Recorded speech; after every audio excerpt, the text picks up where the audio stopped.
Well, I'm excited to welcome into the show David Pere, Military to Millionaire. How we doing, brother? I'm doing well, Matt. Thanks for having me. Dude, you're recording. This is why I love your creativity in real estate. You're recording this episode out of an Airbnb, but it's also your office through some creative house hacking. So I know that so many people are always looking for just different cool ideas, and you've pretty much done everything under the sun in real estate. You got a massive community, massive social presence. So I know we're going to be digging into a lot of stuff today, but where did this journey start for you, brother? Yeah, it started in 2015 with house hacking duplex. This is my third house hack, and the first one was the only one that was kind of like normal. The first one was, a typical like FHA, live in one side, rent the other side. Yep. The second one was a rental property where I convinced them to let me sublet bedrooms on Airbnb when I lived in San Diego, and I was paying $3,000 a month and then making $2,800 a month on Airbnb. And then this one, the basement is a 2-1 as my office. The upstairs is a 4.2.5. And it's a 4,800 square foot house, and it brings in about $3,000 a month. And my gross or my net is about, I think I net like $200 a month, but it covers all the costs of my office, internet, everything. So it's pretty sweet. And obviously you're pumping out some great content out of there. You're adding value. You've got, all kinds of cool stuff that you bring to your community. So that sounds like a pretty solid win right there. Oh, and you best believe I'm writing off all the square footage for office space and everything else. Yeah. So it works out pretty well. So obviously your kind of brand has been in the military world, right? Kind of going into the Marines. And then when was it when you really started to think about investing in real estate? And how did you go from like, hey, I think I want to do this, to actually pulling the trigger and executing, which most people don't do? Yeah, I joined the Marine Corps in 2008. I grew up we mentioned I was born in NorCal, but I grew up in Arkansas for the most part. And when you grow up in Arkansas, especially out in the middle of nowhere, Arkansas, and you don't have money and you don't like school, you generally want to leave Arkansas. And so the military is a great way to do that, especially when you don't have money. And as a young, red-blooded American, traveling the world is fun, and the military is a great way to do that. So, but then you blow all your money on guns and tattoos and cars and women and alcohol, and you wake up one day on recruiting duty in Missouri and go, holy crap, I'm working 12-hour days and I have no money and I have no way out if I don't want to do this anymore. And then someone hands you the book Rich Dad Poor Dad, and that's kind of, the typical like, hey, wait a minute, I could go this way instead. It's like the red pill, blue pill thing. Right? Yeah, right. So that was in 2015. Someone handed me that book in, I don't know, August, September, maybe October.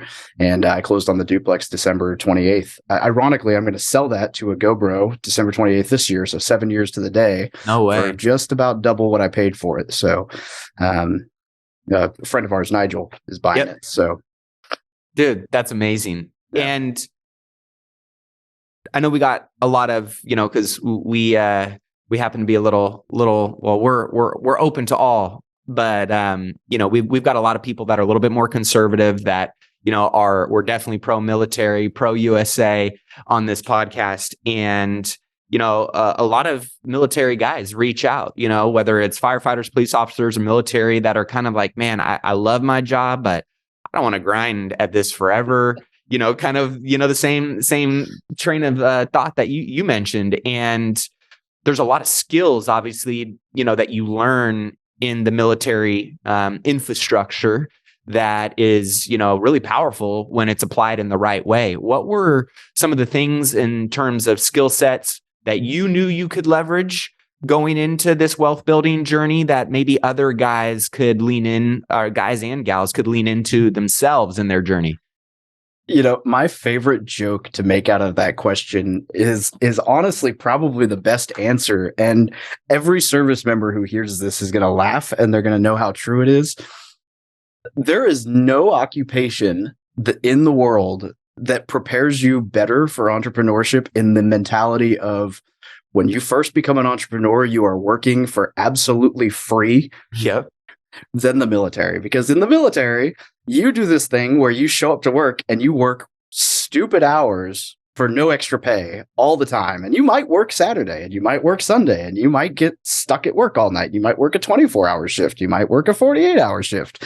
And so when you're like, oh, I'm working for free for myself. Wow, this is so much better than working for free for someone else. It's like, and so I always joke about that like, man, when I first started my business, it was like, it didn't even cross my mind that I was working all these extra hours for no pay. Like, I'm used to this because, yeah, it's like, well, I was going to be doing it anyway for someone. I might as well do it for myself. Right. But I think another one is like decisiveness. You know, the military kind of trains you into this mentality that like any decision is better than no decision. Don't get paralyzed. And I think that's a big one when it comes to business, is the ability to decide and make decisions rather than just getting paralyzed by options.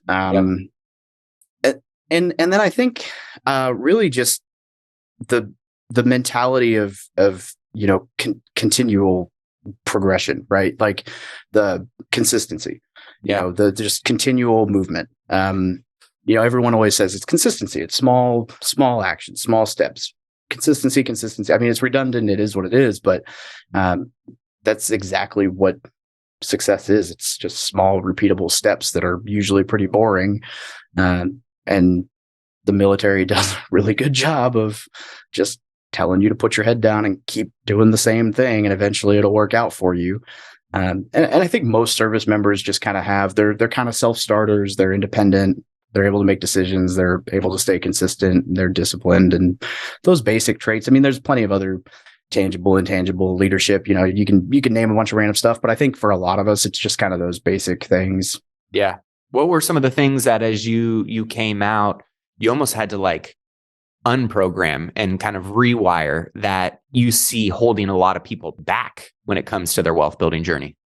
Man, one of the things that was really weird for me was like the rank structure. You know, and that's not, I don't know that necessarily held me back in the real estate space, but it was a limiting belief for a long time, right? I had imposter syndrome, and I don't know how much of that was due to the rank structure and how much of that was due to my upbringing. And then we could dig into, you know, the whole journey of being homeschooled to trying to have a massive ego, to be arrogant, to overcompensate for being the homeschooler, to joining the military and being told you ain't crap, to, you know, there's this whole journey through imposter syndrome that I've been battling forever. But I think part of it also is the rank structure is like, it doesn't matter if you're the smartest guy in the room. If you don't outrank this guy, then nobody cares what your opinion is. Yeah. And so there's always that chip on your shoulder. And it is kind of weird when you get out of the military and you have to start realizing like, oh, wait, I can say that thing and nobody's going to care, or I don't have to bite my tongue anymore. And it is, especially in like the content world, right? Like I find myself still on social media going, oh yeah, I can say that now. Yeah. I don't have to worry about that anymore. And so it's kind of strange. I think in that realm, there's a lot of like in the back of your head, just like, oh yeah, I can get away with that now. It's not you know, the Big Daddy's not watching anymore, or right. I can have this beer and not have to worry about going through the gate and somebody being like, we're not sure if you, because you know, going through the gate, some bases have policies that are stricter than the 0.08 or whatever, and so you'd be, you know, you're like rolling the dice with stuff that just like really doesn't even matter. You're like, I'm under the legal limit, but I'm going on base, I have to watch it anyway.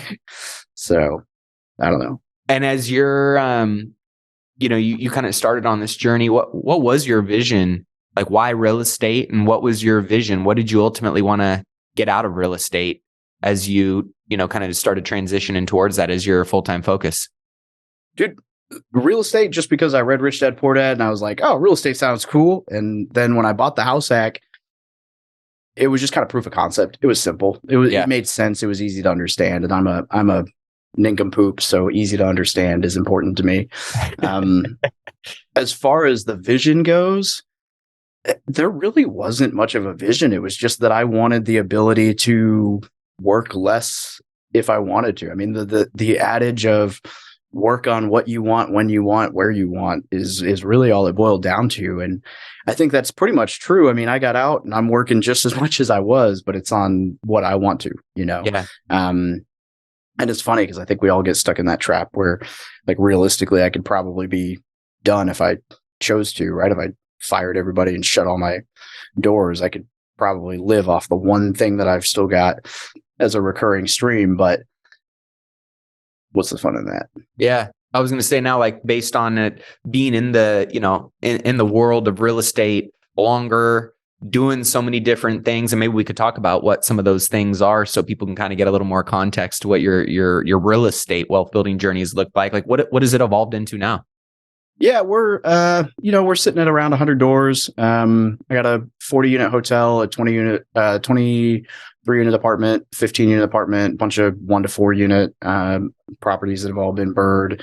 Also, GP on 800 something doors with syndications. Very, very minimal, like less than 1% ownership, right? I don't even really consider those. If you pull it up on the Excel spreadsheet, it says 0%. That's how small the percentage is, right? And then what else? 10. I guess actually it's more than 100 at this point. I have a 10% stake in a 27 pad RV park. Just made an offer on a mobile home park. Just kind of, I'm one of those weirdos who, like, if I can find a way to hold on to it, I'll buy it. It doesn't really, I'm not a asset class specific. I've bought and sold a couple different apartments. I tried to flip, like, there were like 30 mobile homes that somebody needed to move off a lot. And I tried to buy all 30 of them for $1,000 a piece and then flip 20 of them to Open Door Capital for one of their local mobile home parks and flip 10 of them to my own mobile home park. And they were all kind of, the parks or the homes didn't have the right title, so it didn't pan out. But, like, I'll do all kinds of weird, creative hodgepodge stuff like that if the numbers work. So I'm definitely not your conventional guy. Most of my stuff has been seller carries and lease options and whatever. But yeah, it's all buy and hold stuff at this point. The hotel's got 7 employees, and other than that, they're all long term, with the exception of the one Airbnb above me. But what's been your if you were to have to pick one as your favorite, just because of why you like it, and then one that is been the best investment from pure number standpoint, what would those asset classes be? Ooh, okay. So they'd probably be the same answer, but we're going to separate them out just to give a better podcast, I suppose. So the favorite it will go with is the RV park. And the reason I'm going to give that one is because it's the type of deal that I want to do more of going forward. And it's not necessarily because it's the RV park. It's because the way the deal happened. And the way the deal happened is basically I played connector. Buddy of mine had this really solid deal, and he's like, yo, this deal is awesome. Basically, it was this RV park that was listed as a single family home on the MLS. And he was like, that looks really expensive for a single family in that area. And he started doing some homework and was like, something's off. So we went and looked at it, and sure enough, it's a 27 pad RV park, mobile home park, tent site with a shop and a 3-2. And, so we make an offer, and he's like, I can operate it. I can run everything. I don't have the down payment. I don't have the cash. I need $100,000. I'm like, I got a buddy who wants to invest in this area. So I'm like, let me make an introduction. So I pieced them together, and then I brought my LLC guy, and I brought my lender. And then basically the only other thing I've done is the Google business profile and like the driven reviews and the basic online presence. And I got 10% of it for basically just an introduction and building the online presence. I love that. So like, I love those kinds of deals where it's like, hey, here's some introductions and thanks for a little bit of equity. And I didn't have to do anything that I don't, I love that. So I want to do more of that. I want to do a whole lot more of like, let me help put people together. Everybody wins. This guy's an incredible operator with a great deal. And this guy's got capital that he doesn't want to take the time to operate a deal, and everybody wins. Sure, I have less of an ownership percentage, but I don't have a capital outlay. I don't have a time outlay. And I enjoy playing with Google. So that's easy for me. I'm sitting at my computer tweaking reviews and up in traffic. And I mean, that's enjoyable to me. So, I think that one's been a lot of fun. Just because it's two friends and everybody's winning. Yeah. As far as the most profitable, it was my second deal. I paid 4.9% down. It was 85% bank financing, 10% seller carry on a 10-unit apartment. Had no business buying it. I was sending letters for duplexes, and this guy called and was like, "Not selling my duplex, but I have a 10-unit." And I was actually really nervous about it, but the numbers made sense. He wanted 240. I got him down to 225. Inspection came back. We ended up closing at 212,500. I bought it and I sold it 4 years to the day later for 340. It cash flowed almost the whole time annually, definitely not monthly. I mean, I definitely had months where, I had a tenant die in it once, and that wiped an entire year's worth of cash flow out for the unit. But that deal, 100,000+ net return in 4 years on my down payment on it was $10,990. So it was pretty sweet deal. Numbers wise, it was a 10x return in 4 years, not including the cash flow, the debt pay down, the tax advantages or anything else. I mean, just pure. Yep. Yeah. So I love that. I love what you talked about too, on kind of being a connector and using that as a skill set, a value add to, two different parties. I always say I'd rather own a slice of a watermelon than, 100% of a grape or nothing. Right. And so like that being, what do you say to the people? I know you work with a ton of new investors that are looking to get in the game. Like, what do you say, to those people in terms of how they can really get their start and get involved in a deal, even if they don't have that money? I mean, you don't need the money, right? It's finding the people who have them. It's funny. You know this as well as I do, and anyone else who's listening to this who's been in the game for a while. The money is the easiest part of the equation to solve. Yep. As long as you have the knowledge and the credibility, right? So the problem is that in order to get the credibility, you've got to do some deals. So you either have to have a little bit of money to get some deals done, or you've got to maybe have a construction background or a property management background, or partner with somebody to knock some deals down, or partner with somebody who has capital to do some deals together, which is a great way to start. But as long as you can figure out that part of the equation and get a couple deals done and just be talking about what you're doing, or convince someone to take a risk on you, a family member or a loved one, or risk it on yourself if you've got a 401k or an IRA or whatever, just get 1, 2, 3 deals, proof of concept out the window, whatever. The raising of the money once you have a proof of concept is that's the easiest part of the equation to solve. Yep. Is just, hey, I've got this opportunity. Here's the terms I'm offering. This is what I'm doing. All you got to do is sit back and I'll pay you. Yeah. Creativity, I know, is something that really helped me kind of get my start too. I mean, I remember one of my first mentors always told me, find a great deal and the money will follow. And I mean, I found I didn't have any experience, any credibility. I was still living at home. I was broke. And I found such a great deal. The hard money lender that I got for my first was like, I don't care. Like, we could give you 90% of, purchase and 100% of construction, and we're still, in a safe position. So you're good there, right? So like, you find a good enough deal, the money's going to come to the deal, right? And then obviously I convinced, I think after like 60 no's, I found somebody that gave me the remaining, 10% down on the purchase price, and then some of the holding costs to kind of get through the deal. But that creativity has been something that, whether it's on my, flips, or it's been, getting rental properties subject to seller carries, there's so many different creative options out there. But a lot of people go, I don't even know where to start with that. Like, where did you start with your research on creative deals, and how did you kind of take that first step in, structuring something creative that worked? The first thing was Brandon's book, right? What is it? The book on no and low money down, or whatever his book is. That was probably one of the first 5 books I ever read on real estate. And it was just the idea of what Robert says, which is, instead of saying I can't, you say how can I? And that idea has stuck with me for so long. And I've always kind of been like a strategy guy where like I would rather play chess or Risk or, Axis and Allies than, or poker than, I don't know, some non-strategy type game.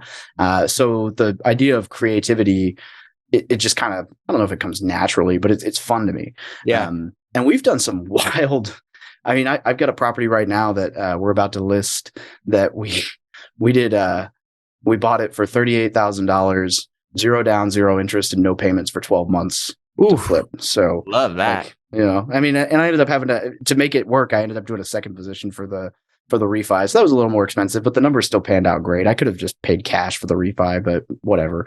But it was like, I got the terms and, they wanted to budge a little bit. And I was like, man, I'll do your price, but this is what you got to do. And they said, yes. And it's like, okay.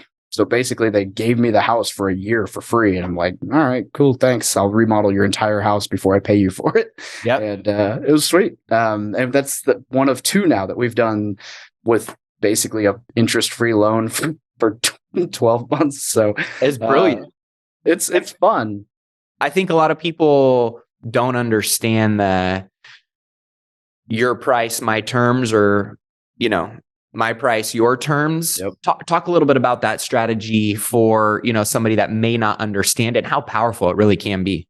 Yeah. I mean, the thing with creative financing is a lot of people are scared to ask, but I mean, realistically, it's just figuring out what the person needs, right? So it's just having an open conversation. And a lot of times what that person needs isn't cash, or maybe it is. Maybe they're really stuck on a number. Maybe it is just maybe it's an ego thing, or maybe it's a debt thing, or whatever that is. Maybe they want to build a shop and they know that shop's going to cost them $40,000. So they need to sell for $40,000. Well, you can only give them 35. And they're like, well, I need 40. Okay, well, I can give you 40, but I can give it to you in 12 months. I can't give it to you now. All right, well, I'll wait 12 months for my shop, but I need $40,000.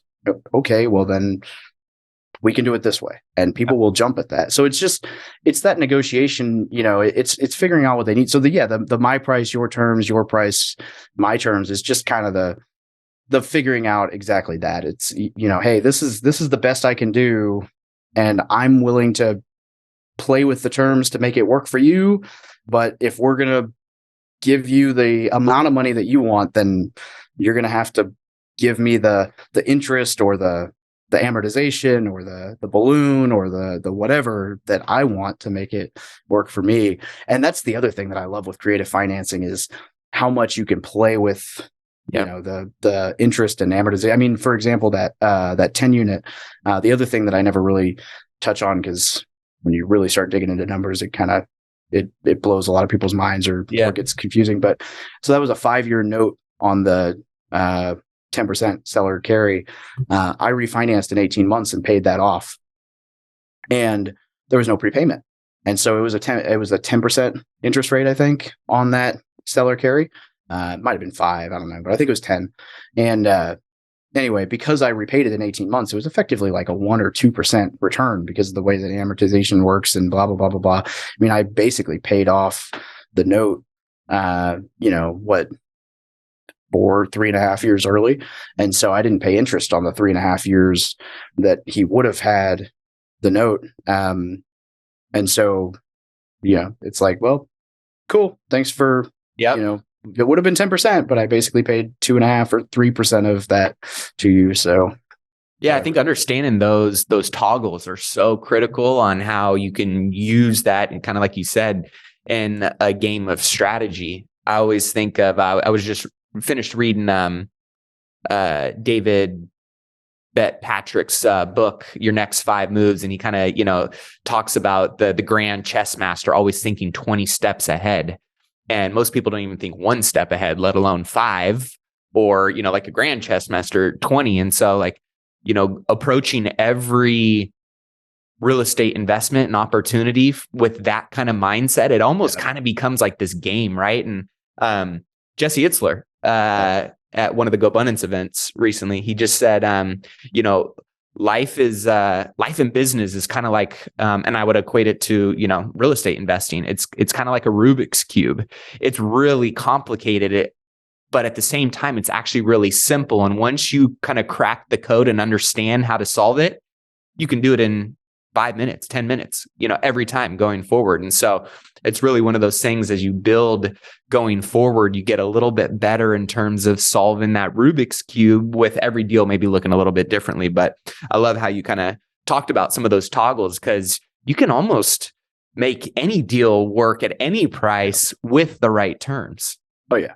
Yeah, I know people, I haven't actually gotten to pull this one off yet, but I have at least offered a couple of different times to, you know, like, well, I'll pay over asking on this kind of crazy term. I think Diego just did, what's the one he was just talking about? He landed one off the MLS on like a seller carry with a 40-year amortization. Yep. And it was like 5% down, 40-year amortization, but he paid, I think, like 5 or 10% over asking or something. And I'm like, but the numbers work because it's a 40-year am. And I'm like, oh my goodness, that's awesome. I'm going to try to do that this year because that's super cool. And I think that kind of leads me into my next question for you is, you know, in light of everything that's been going on the last few years and kind of where a lot of, you know, people think we're headed in this next year, one, what are you doing to kind of protect your wealth? And what opportunities are you, you know, looking forward to capitalizing on, and what's your outlook in 2023? Yeah, I kind of, over the last few months, I basically sold off all the stuff that I hadn't renovated in the last 2 years. Basically what I realized was that I did what most people who don't have money do, right? So when you're starting in real estate, there's all kinds of different ways that people start in real estate. There's people who have money and they don't have time. There's people who have time and they don't have money. And there's enlisted guy with no money, negative net worth, no time, not even living in the state. Heck, I lived in Hawaii, investing in Missouri, right? So I had no money. It was all super high leverage, C-class, D-class, you know, crack house, whatever. And so I played the not the best neighborhood, high leverage game because that's the easiest way to build wealth quick. Yeah. And then you do what everyone else does, which is you get there and then you're like, oh crap, this is stressful. It worked, but how do I get out of this quickly? This is too much headache. My property manager can only handle so much. Please let me move this to either LP positions or, and so I had started to, I did like the first 4 months this year, I did like 16 deals and I did, most of them were BRRRRs. And so, or a lot of them were BRRRRs, some wholesale, some flips, whatever. And I basically took the properties that were the older properties that I hadn't been updating as I was growing, and I sold them off to fund the new renovations. And so basically, anyway, long story short, everything in my portfolio that's under 5 doors that hasn't been updated in the last 24 months is gone, or will be gone in 2 weeks. The last one's leaving on the 28th. And then everything else is either above 5 units or has been renovated in the last 24 months. So in theory, I'll be able to ride the storm with minimal repairs and whatever. We'll see how that theory holds out. And then, you know, I've got a somewhat decent cash position, about, I don't know, 15%, 20%. Nice. And then the fingers crossed that all holds true. And I mean, I think I'm not super worried because in Missouri in 2008, you know, I mean, not too high, not too low. You guys kind of, you know, I mean, the interest rates don't mess with the price range here too much. I mean, a $200,000 mortgage is not affected nearly as much by a 3 to 7% jump as a $2 million mortgage is. So it's much more stable, much more rental, much more blue collar market. So I'm not as worried, but I'm also focusing a lot more on the brand and the scalability and the things that, you know, on the generating revenue on that side to pump into the real estate side so that I've got a better cash position. So figure between boosting the cash position and stabilizing the junky rentals, we should be all right. Yeah. I know a lot of people in our world are, cashing up a little bit, getting rid of some of the dogs, or maybe you got some equity locked up in there that really isn't generating a good return on that equity, getting ready to hopefully find some good opportunities in the next 12 to 24 months. Now, I know for you, social media, deal finding, networking has kind of been your bread and butter for finding these opportunities. Like you said earlier, connecting people, bringing value by, connecting dots. What has been your kind of strategy around that? Or how have you approached, kind of elevating your social presence and, expanding your network? Yeah, it was kind of all just kind of happened. Just organic for you? Man, our Brandon Turner was the one who originally was like, you should start a blog. And then I was like, oh, okay, cool. What should I blog about? He's like, I don't know. There's not a whole lot of people talking about military stuff. I was like, oh, cool. I'll just document what I'm learning. And then I didn't even come up with the name of my site. A buddy of mine who's not even in the military was like, all your names. I came up with a bunch of names and posted them on Facebook. He was like, these are all garbage. And then he did some research. He's like, this one's cool. And I was like, oh, that is cool. So shout out to Joel if he ever listens to this. So I just started documenting what I was learning. And then one day I realized, hey, wait a minute, people are actually really liking this and people are asking questions. And somewhere along that journey, it kind of morphed from like, this is what Dave's learning to these are the questions people are asking. I should answer these to holy crap. Now I actually do know what I'm talking about and people are referencing me. And now this thing is just taken off on its own. And then it was just like, I've always been a good communicator, a good networker, a good connector, good at putting people together. And I've always found it very rewarding if I know this person's looking for someone and that person's looking or has that skill set to introduce them and then they both win. I've always found that to be a really rewarding use of my time. And so I just kind of started doing more and more of that. And I don't know, it's just paid dividends, I guess. So it's been fun. And then somehow, it's funny because I'd never thought like the RV park was like, as a joke, my buddy's like, oh yeah, I've got this deal. It's like, oh, I'll find you a buyer, but I want like 5%. And then I text my buddy. Well, the buddy I texted sends him a message and goes, so 45, 45, 10 ? And then he says, yes. I'm like, wait a minute. Like I was messing around, guys. I don't need any equity. And they're like, no, you're good. I'm like, all right, well, sweet. Hey, this is a thing. Yeah. And so now I'm like, oh man, so I haven't quite figured out exactly how to replicate that as a process yet, but I will tell you that I have two friends right now who have both told me that they'll give me 5% for any deal I find in the area that meets their criteria. And they're very specific deals that I actually have leads on that I'm trying to hunt down owners for. And so I'm kind of in the game right now of like, I'm pretty good at finding stuff and pretty good at talking to owners. And I've got some pretty wealthy friends who are like, yeah, I'll give you 5 or 10% equity if you can bring me an owner. And they want to buy in my area. So I'm going to try to play that game this year and see if I can just land some deals that way where it's like, oh, this guy's got $10 million. Let me connect him to a guy with 300 mobile home parks or whatever. Yep. I love that. So what does your kind of strategy and approach to finding those sellers and those opportunities look like?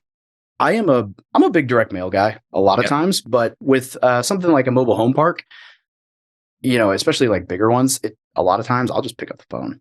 Especially around here, or maybe even just drive by and talk to the office. I mean, a lot of these local mom and pops are still sit in their office and hang out, or they have a office manager who will just give you the cell phone number.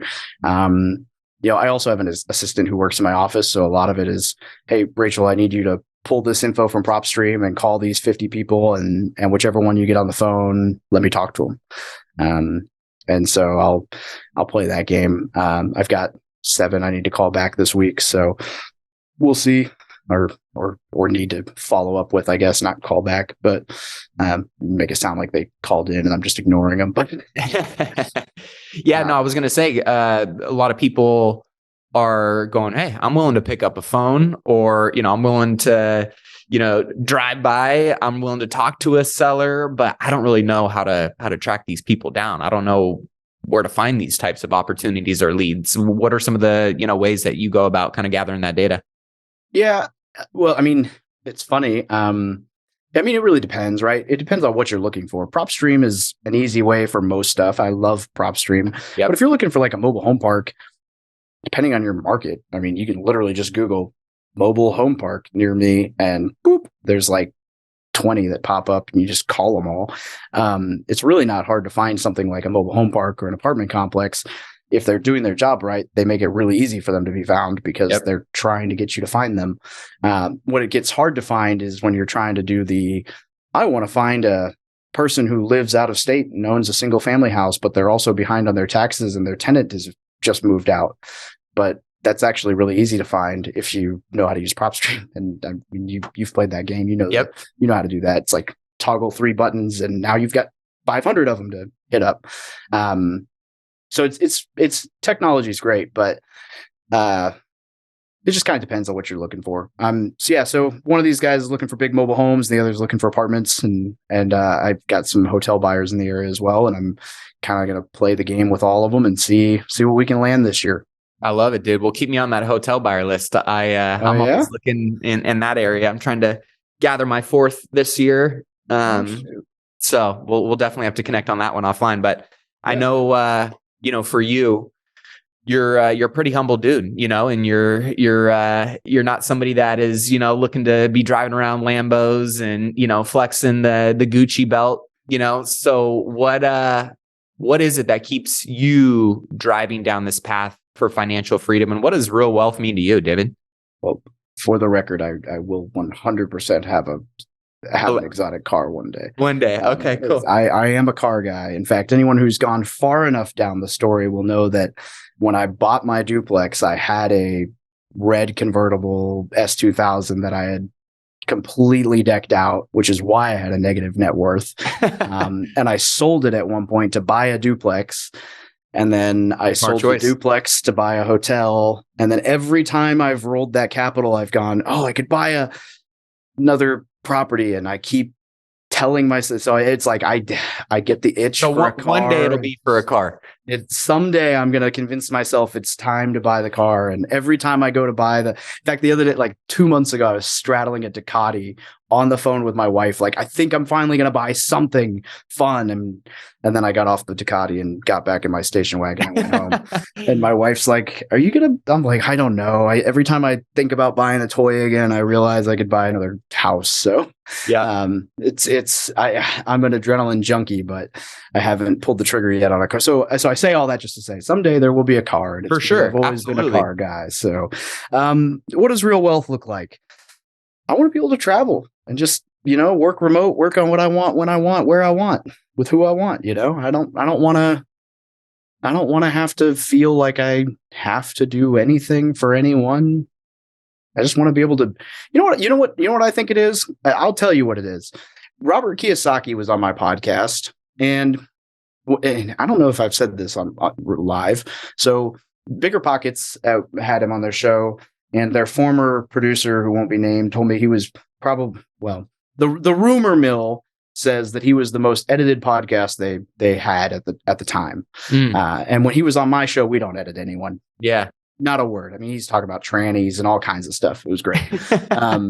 But he, on multiple occasions, was like, I have FU money. I can just jump in my jet and And I think that's exactly what it is. It's like, that man can say and do anything he wants without any fear from anyone.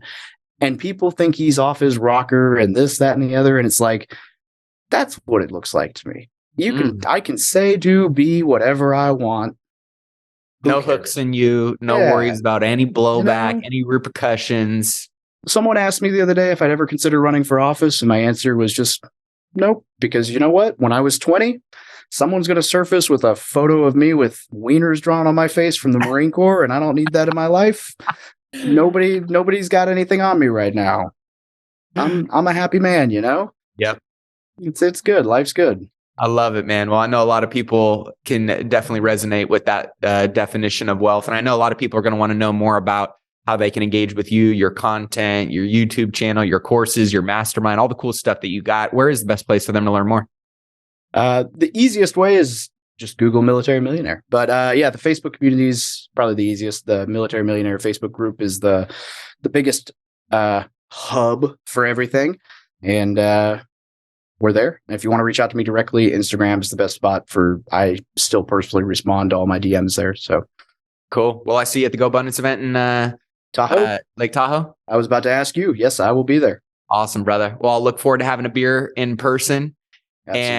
And we'll be sure to link up all of the resources and websites and socials at millionairemindcast.com on David's episode. Brother, it was a pleasure having you on, man. Thanks so much. You as well, brother. Thanks for having me.